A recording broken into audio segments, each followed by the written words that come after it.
choose freedom. I choose freedom. Say goodbye to yesterday's mistakes. You are the way. Freedom is your name. Freedom is your name.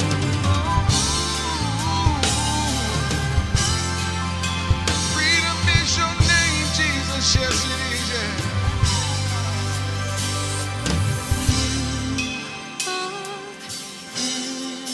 Everything I want, thing I need, Jesus to complete me. Everything I want, thing I need, Jesus, you complete me.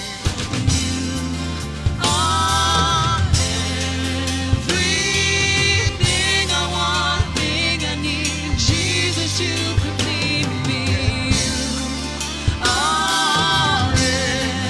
Everything I want, thing I need, Jesus to complete me. Everything I want, thing I need, Jesus to complete me. Everything I want, thing I need, Jesus to complete me. No more hiding. I choose freedom. I choose freedom. Say goodbye to yesterday's mistakes. You are the way. No more running, no more hiding. Yes, I choose freedom. I choose freedom. say goodbye. To yesterday's mistakes. You are the way. Freedom is your name. No more hiding. I choose freedom. I choose freedom. Say goodbye to yesterday's mistakes. You are the way. Freedom is your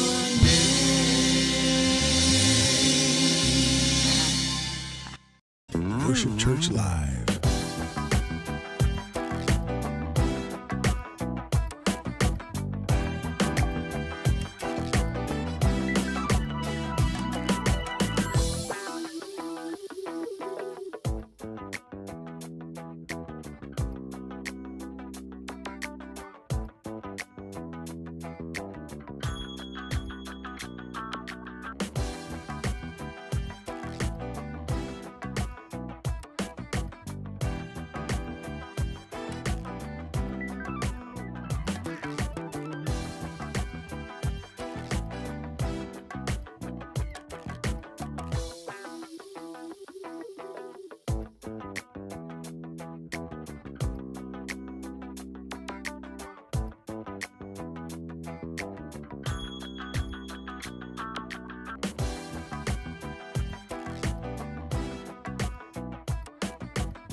Worship Church Live.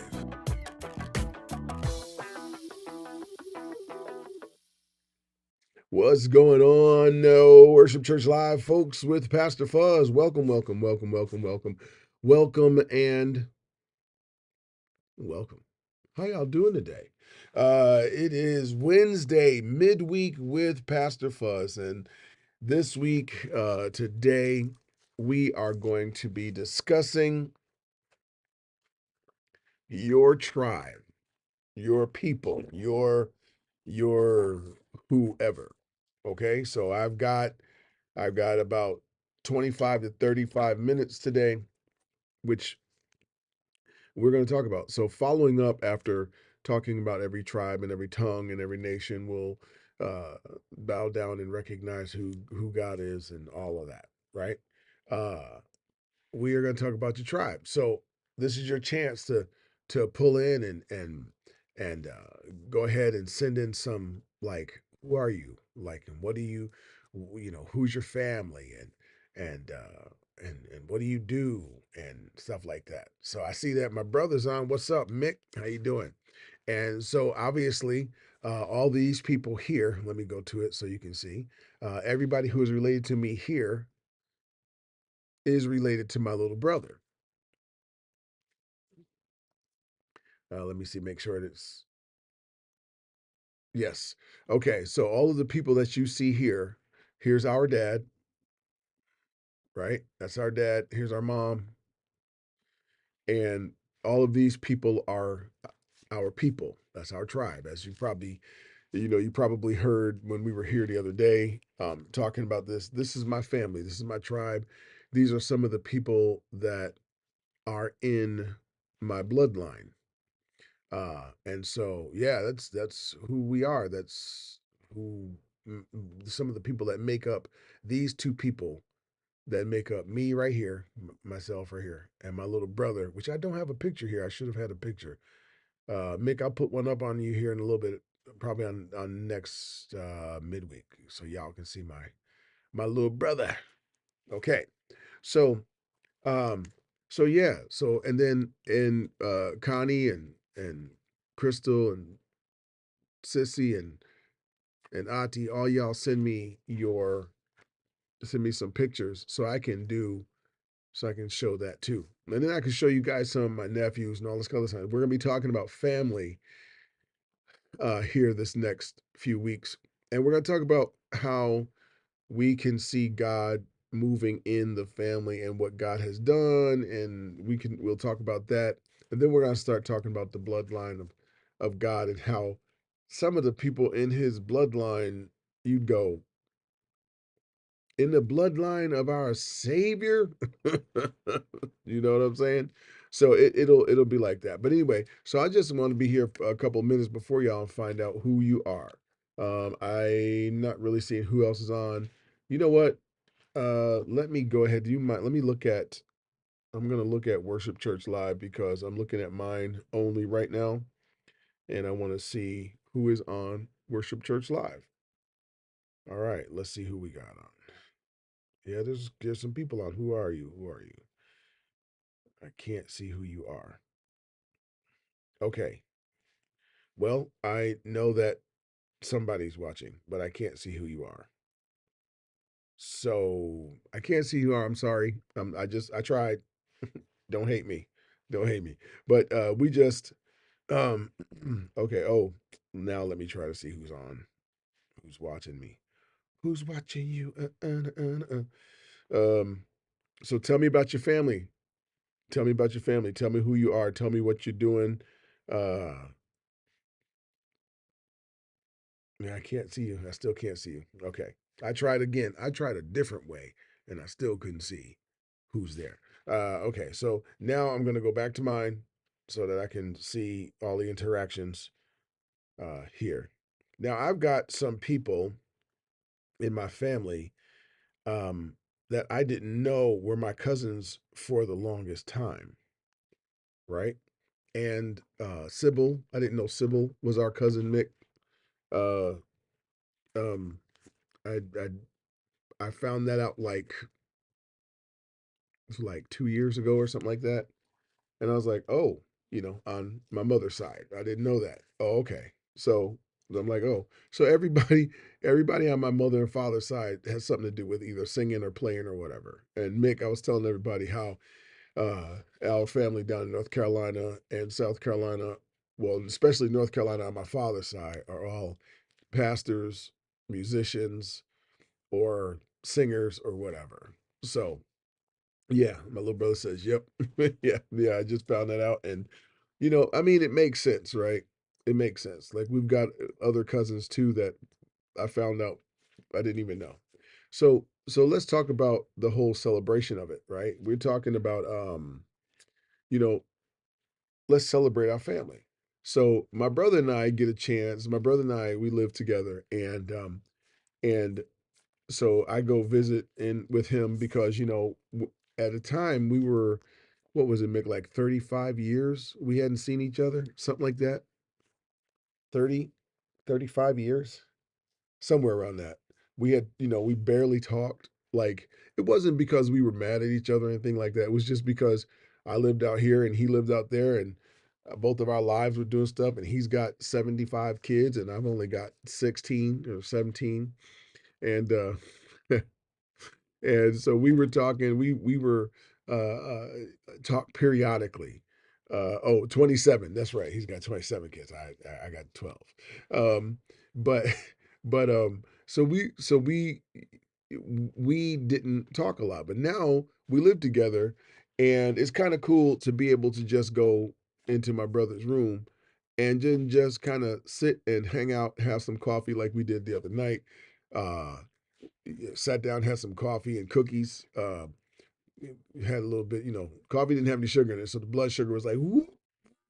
Um, so, because when you get old enough that you remember what Dirt's name originally was called, then you got to watch your sugar. You got to watch your sugar and your cholesterol and all that kind of stuff. And again, he's my little brother. And what are you, like 75, Mick? Anyway, so it's good to be able to sit with your family if you can. My little brother is the last. It's just me and him now. It's just us, right? And we get to sit and talk about uh, all the stuff that growing up, like so. And I'll share with you. We had a question at church on Sunday, and it was, "What was the game that you played as a kid?" Now, I want y'all to know that the game that my little brother Dion and I played now is an a sport on television that goes, man, when I can there's very few things I like to watch on television. But this, right? This right here is what we did.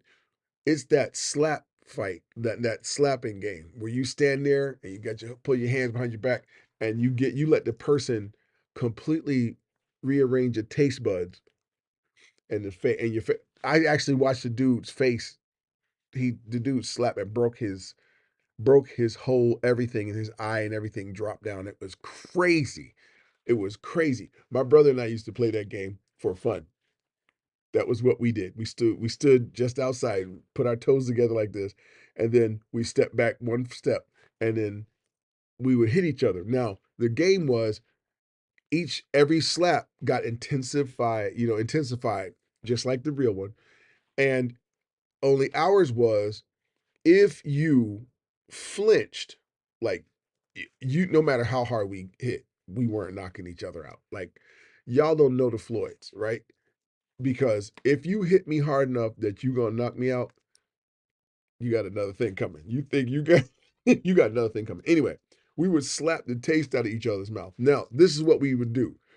We would like this, and you get hit. Bow. Now you couldn't blink, you couldn't wince, you couldn't pull back like that, because if you did, then you couldn't fight back. We just bop, bop, bop. We used to start, and then everybody else who was there would have to, throw down. Eh, Gangs do that now where they beat you in the Mick, you remember that? We used to have fun. Hey, Joe, what's up, Joe Rogan? Sorry, Regan. What's up, Joe Rogan? I don't know Joe Rogan. Joe Regan. How is it? Is it Regan or Reagan? I never knew. We've known each other for like 6 years. I don't even know how you say your last name. But anyway, what's up, Joe? What's up, bro? Anyway, so yeah, we did that. And Mick, what did you say? Coincidentally, you like this? You like what? You like the slap game, or us being able to sit down in the room? That's what I think. Being able to sit down in the room, because you haven't played the slap game in a while, and I, you know, whatever. But so this is some of the stuff that we did. So that's how we celebrate. We sit back and we talk about some of the fun things that we used to do that people think are kind of crazy. We talk about family members. Um, we talk about remember when. See, there was always a remember when. Um, and so yeah, so we do all that kind of stuff. We have those kinds of that kind of fun. Um, and let me see, I'm looking at this. Yeah. So, and how do you celebrate?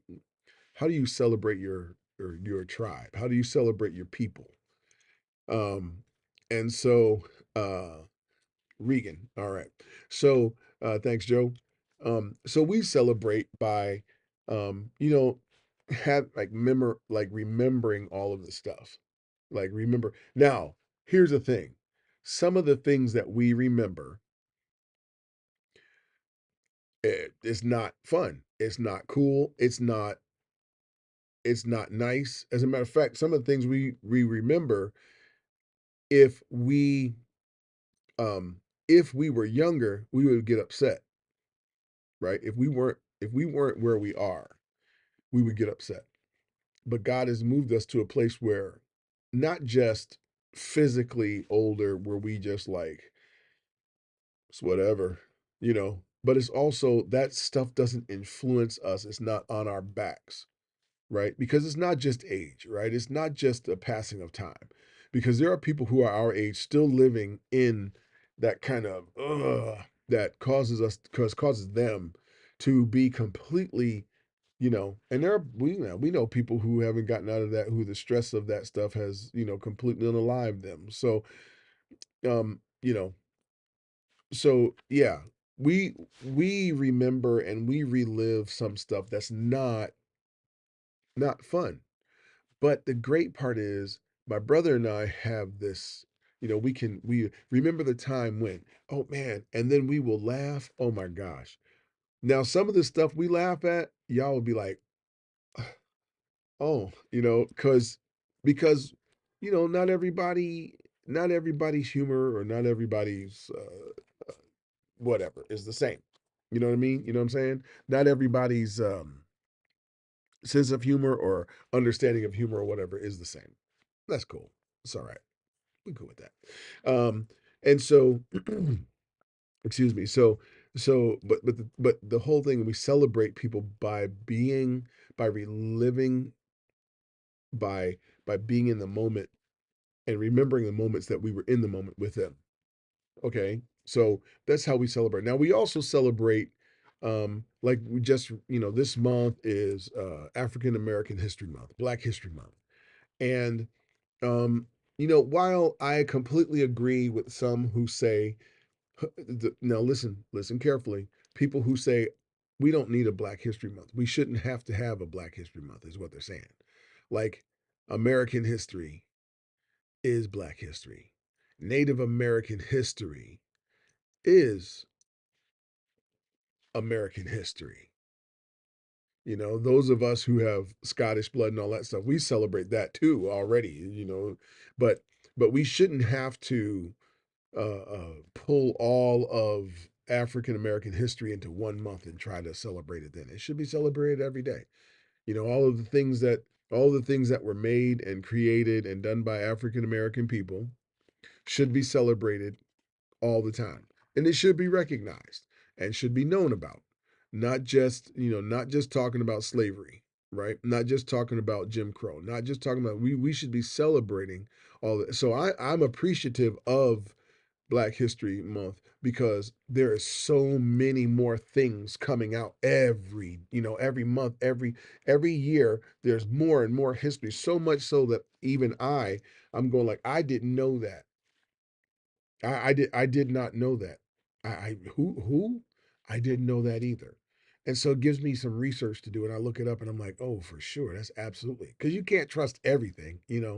Like Black people created the sky. Like I don't.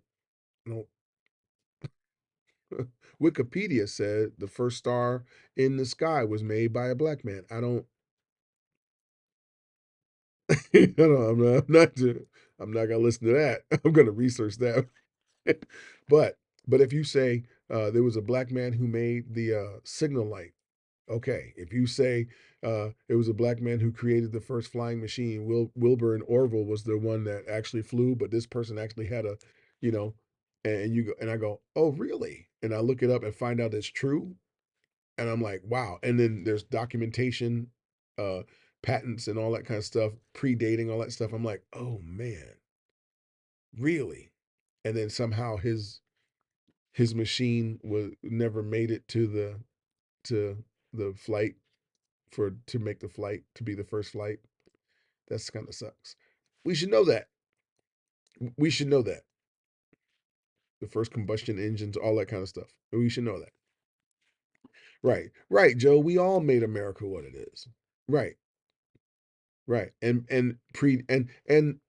also knowing that America wasn't found. It, it wasn't like just some empty land and some trees and monkeys and rabbits and all that stuff sitting here. There were people here who had been here from South America, right? From the southern part that who had been here already. And people who had been from the southern part, actually some of those people that came over to that part were of African descent. And then those people came up to the people who were here already. And so you've got, when you see Choctaw and Chickasaw Nation, and you see Apaches and they're dark skinned and stuff like that, it's because they were already mixed in, they were cohabitating, and so that way before Europe came over. So okay, so we need to know that, right? I'm good with that, right? So celebrate. I'm all about celebrating that stuff, right? And so we celebrate our heritage to the best of knowledge that we can. So I'm very proud of my Apache, uh, Choctaw, Chickasaw. I'm very proud also of my Scottish and Irish heritage because they, okay, and hear me say this, these people chose one another. They chose to be in a relationship with one another. It wasn't like you think. When most of the time, when you see people of color and you hear that they have mixed blood, the first thing you think of is ancestral rape and slave rape. But I've got pictures of family and I've got heritage that, well, okay, I don't have pictures anymore. That was the sad thing I was telling you about Sunday, right? I've I don't want to talk about that. It doesn't hurt, but it doesn't do any good. But anyway, I've seen pictures of my family together in a loving relationship where it was not that my Scottish ancestry raped my Native American ancestry and vice versa, right? My great grandmother was related to Patty Page and the Clooney's, right? Her family, and and it was a choice. It was a choice. We had the pictures, we had the proof. There was choice. So we celebrate that. Not everybody can, right? Not everybody can celebrate the same way we do, but we can celebrate it. Dion and I can celebrate that kind of stuff. And so we're very happy about that. We love it. We are so excited about our family because it's what makes us up. You know, when we look at our the diversity even of my between my brothers and sisters, how in our one family we look like six different or five different tribes or five different types of people, right? As kids, you could see, like, wait, you guys all came from the same two people, but you could see like the the ancestors from each of these different places were it's just pouring in there. And of course we had jokes because we're stupid that way, but we had jokes. Clint, so I'll give it to you like this. Clint looked Cuban. My eldest brother, Clinton, he looked Cuban. I swear, he looked like you when you saw him, you're gonna make hey papi, hey, come on, man. It was seriously no lie, he looked Cuban. It looked like you were gonna walk up to him and he was gonna go, yo no siento yo, no problem for me. It looked like he was gonna have that whole swag. And then my sister, she looked like she was had either like Puerto Rican or you know somewhere she looked like a whole different. And then my brother Steven looked like Jackie Chan's illegitimate child. uh I swear, I swear, I swear. As a matter of fact, I always got asked when I was younger. I always and still do it to the day. Sometime when I'm talking and stuff, people ask me if I'm a Boricua, you know, and so and my youngest brother Dion, right? You look at him, you're like, what are you? You know what I mean? Like, are you Mongolian? What is, you know? So we have all of these different, as little kids, we look different. And then we grew up. And then it's kind of funny how when you grow up, you go, how do we get to this? How did I get to this? When I look at my baby picture, how did I get to this? You know, it's still sexy. You know, it's still, I'm still good looking. But as a kid, I, you look at me, you go, are you sure? You sure you're not Puerto Rican? Like, I got confused all the time. People would walk up to me and talk to me in Spanish all the time in Jersey, all the time. And that's where I started learning. That's how I learned it. So, anyway, enough of that. But we celebrate that way. I'm looking at folks. I haven't seen anybody on here, but what I'm going to say is now it was about time for me to get ready to go. I got like a minute left. And so I'm going to ask you, okay? I'm going to ask you, leave in the comments, leave in messages, and send me, how do you celebrate your family? Cause I all of my cousins that I put on here, you know, send me, you know, comments so that everybody can see, right? So the cousins that you saw there's people on here, Connie and Andrew and all these people, we're all of the same bloodline on my mom's side. And then I put in the Stevensons. I put in some of my cousins from the Tedderton side and the Floyd side, and y'all put some in there uh, for our history. And if you didn't know that history, if you don't know that history, right, check it out. Go to Joe. Check out my Aunt Laura over in Maryland. Y'all know who Aunt Laura is. Let me look. Let me go ahead and put that in. There you are. I'm tagging you, Auntie. All right, I just tagged my auntie. And for those of y'all who know, just go check it out. Okay. All right. That's enough for you today. I'm going to do the outro and then I'm going to have the midweek close. Hey, I love you guys. I appreciate you so much. Thank you so much for who you are to me and who you are to Worship Church Live. And if you want to sponsor Worship Church Live and the ministry that I do, and or you even want to know, if you want to know, that you can go to the following information, look it up, and it'll tell you all the stuff that we do and get you some paperwork that you can make your donations possible and then get your tax write-off papers and tax papers and everything. All right, that's what I got for you. I love you guys. Have a great day. Mick, it's good to see you. Joe Regan, it was good to see you. Let's see each other for real sometime, bro. Let me know. What is it? Stay blessed. Thank you, my friend. Thank you. Oh, you do? You have no, I didn't know you guys had huge fireworks shows. Oh man. Well, hey, Joe, uh hit me up. You should have my number. If not, I'll look for your number and give you a call. All right. If not, send me a message through here. All right. Okay. Talk to you later. Lots of love, guys. Peace. With God, your religion controls your walk, but your relationship controls your life. If you'd like to sponsor Worship Church Live, go to www.worldoutreach.org/315. Make your donations. Remember, I'm fantastic, you're fantastic, and together we can serve a fantastic God. Amen. As we